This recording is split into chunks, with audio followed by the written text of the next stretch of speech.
बुद्ध्या विशुद्धया युक्तो धृत्यात्मानं नियम्य च।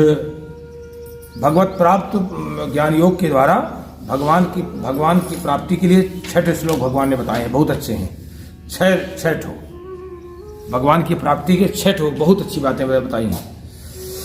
बुद्ध्या विशुद्धया युक्तो धृत्यात्मानं नियम्य च शब्दादीन विषयान् त्यक्त्वा रागद्वेषौ विदस्य च विविक्त सेवी लघ्वासी यत् वाक्काय मानसः ध्यान योग परो नित्यं वैराग्यम समुपाश्रिता अहंकारम बलम दर्पम कामम क्रोधम परिग्रहम विमुच्य निर्ममस्सान्तो ब्रह्म भूयाय कल्पते। कहते हैं ऐसा व्यक्ति ब्रह्म भूयाय कल्पते, ऐसा व्यक्ति ही ब्रह्म को प्राप्त कर सकता है।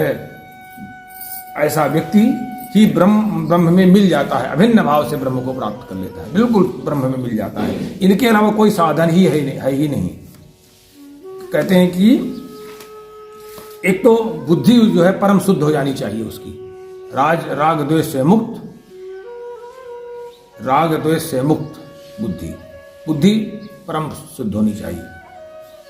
और लघ्वासी, भोजन उसका जो है लघु होना चाहिए, हल्का सुपाच्य।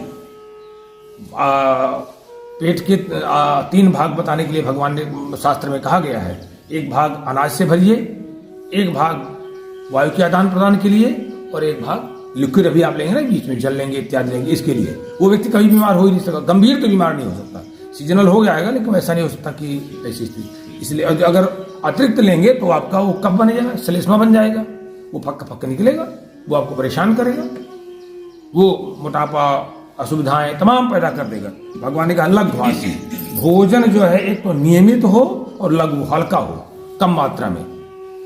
क्योंकि 2 तरह के से भोजन भारी बनता है, एक तो मात्रा गुरु और द्रव्य गुरु। अगर हम कोई ऐसा द्रव्य कम मात्रा में ले रहे हैं तो भी भारी हो जाएगा। तो हमें जो है लघुता हमें 2 तरह से देखनी है, मात्रा लघु और द्रव्य लघु। माने वो द्रव्य भी पचने में सुपाच्य हो और मात्रा भी कम हो। तो भगवान कहते हैं लघ्वासी, भोजन हल्का हो और सुपाच्य हो।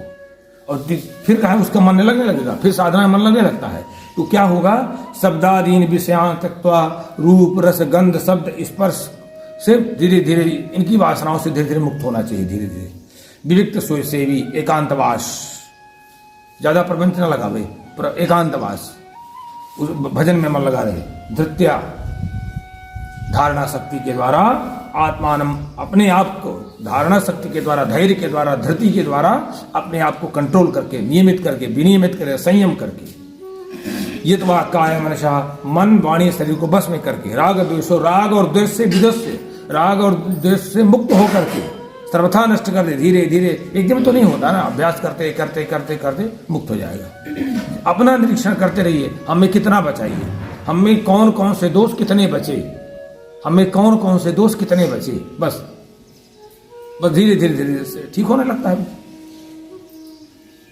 राग द्वेष को सर्वथा नष्ट करके ये वैराग्यम समुपाश्रिता, भली भांत अच्छी तरह से दृढ़ वैराग्य को जो प्राप्त आश्रय ले लेता है, फिर अहंकार, बल, घमंड, काम, क्रोध और व्यर्थ का संग्रह, इसका त्याग करके नित्यम ध्यान योग पर निरंतर स्थायी रूप से ध्यान योग जप इत्यादि में परायण रहने वाला जो व्यक्ति निर्ममः, मैं और मेरेपन से मुक्त होकर शांति पा जाता है।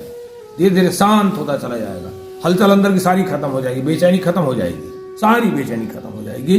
ऐसा व्यक्ति शांत होकर के अब ब्रह्म भूयाय कल्पते, साक्षात सच्चिदानंद घर परमात्मा में साक्षात मिल जाता है। कितना अच्छा हुआ बताया है, देख लीजिए।